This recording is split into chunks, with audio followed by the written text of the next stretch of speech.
Jedan od najpoznatijih primjera je vezan uz kampanju Georgea Busha mlađega, kada su uz određenu poruku vizualno zapravo se vrlo kratko prezentirala ta poruka da je riječ o suprotnoj strani, dakle o Al Goreu kao štakorima.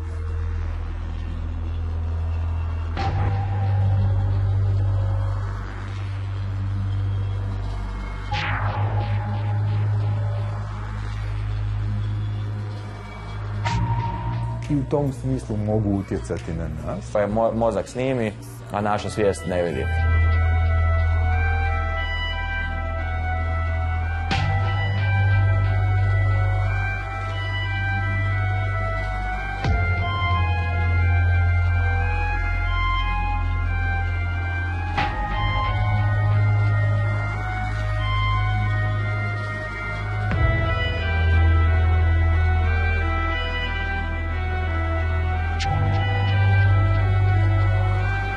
Hit me baby one more time.